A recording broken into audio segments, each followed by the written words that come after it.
महाराष्ट्र राज्याचे दिवंगत उपमुख्यमंत्री अजित पवार यांच्या निधनानंतर रिक्त झालेल्या बारामती विधानसभेच्या पोटनिवडणुकीसाठी 23 एप्रिल रोजी मतदान होणार आहे। या निवडणुकीच्या अनुषंगाने उमेदवारी अर्ज माघारी घेण्याचा आज अखेरचा दिवस असून काँग्रेस पक्षाने बारामतीत दिलेला आपला उमेदवार मागे घ्यावा यासाठी आता आमदार रोहित पवार मैदानात उतरल्याचं पाहायला मिळत असून रोहित पवार यांनी काँग्रेस प्रदेशाध्यक्ष हर्षवर्धन सपकाळ यांची भेट घेतली आहे।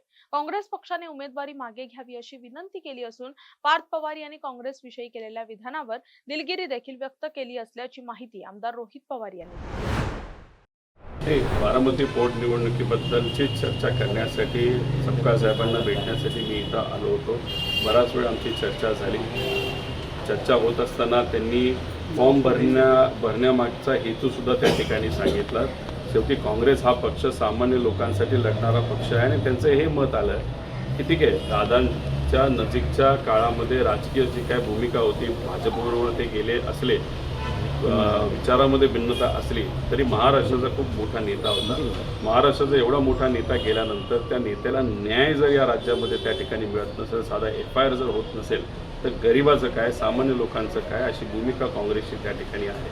त्यामुळे काँग्रेसने जो फॉर्म भरलेला आहे त्यातून काँग्रेस एक कुठेतरी संदेश देण्याचा प्रयत्न करत आहे की एकतर दादांच्या बाबतीत जे काही तपास त्या ठिकाणी सुरू आहे तो जलद गतीने आणि पारदर्शक पद्धतीने तिथं व्हायला पाहिजे। FIR नाहीतर जो काही सामान्य लोकांचा अधिकार असतो, नाहीतर नागरिकांचा अधिकार असतो, तो त्या लोकांचा अधिकार असतो। त्यामुळे तिथं कुठेही राजकारण होऊ नये, नाहीतर वेगळ्या पद्धतीने दबाव येऊ नये अशी भूमिका तिथं काँग्रेसची तिथं आहे। बराच वेळ चर्चा झाल्यानंतर, विनंती केल्यानंतर मी सकारात्मक आहे की काँग्रेस योग्य असा निर्णय विड्रॉलच्या बाबतीत तिथं करतील। वरिष्ठांशी नक्की सपकाळ साहेब त्या ठिकाणी बोलतील। शेवटी तो पक्ष वेगळा आहे, धोरणं त्यांची वेगळी आहेत, प्रोसेस त्यांची वेगळी असेल।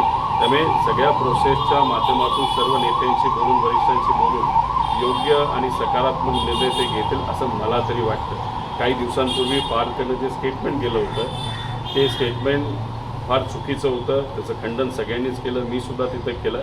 पण तरीसुद्धा भाऊ म्हणून आणि अजितदादांचे कार्यकर्ता म्हणून मी काँग्रेसची दिलगिरी त्या ठिकाणी व्यक्त करतो आणि केलेली सुद्धा आहे की त्या सगळ्या गोष्टी विसरून जाऊन ही निवडणूक मात्र तिथं बिनविरोध कशी होईल यासाठी काँग्रेसने प्रयत्न करावा। तर बघा, काँग्रेसने जो संदेश दिला आहे तो फार महत्त्वाचा आहे आणि योग्यच आहे की दादांना न्याय मिळाला पाहिजे। तुम्ही सत्तेत आहात, सत्तेत नसेल तर काही प्रमाणात आपण काही गोष्टी समजून घेऊ शकतो, पण सत्तेत असताना सुद्धा तुमच्या पक्षाच्या प्रमुखाला न्याय देण्यासाठी जर इतरच लोकांना त्या ठिकाणी प्रयत्न करावे असतील, नाहीतर FIR साधा करण्यासाठी दुसऱ्या राज्यात जावं लागत असेल तर हे योग्य नाही असा संदेश काँग्रेसने तिथं दिलेला आहे।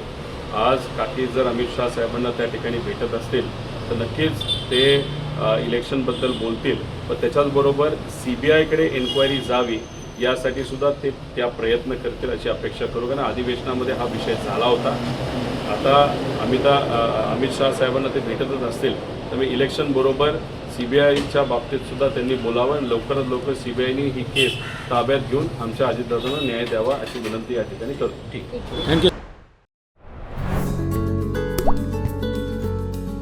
आता जोकासू STP या अत्याधुनिक जॅपनीज तंत्रज्ञानाने सुसज्ज, quick installation, energy efficient, noiseless blowers, low maintenance या आणि अशा वैशिष्ट्यांनी परिपूर्ण जोकासू STP तंत्रज्ञान प्रकल्प उभारणीपासून ते विक्री पश्चात समाधानकारक सेवा देणारी, भारताबरोबरच परदेशात देखील प्रकल्पांची यशस्वी उभारणी करणारी company Deccan water treatment private limited.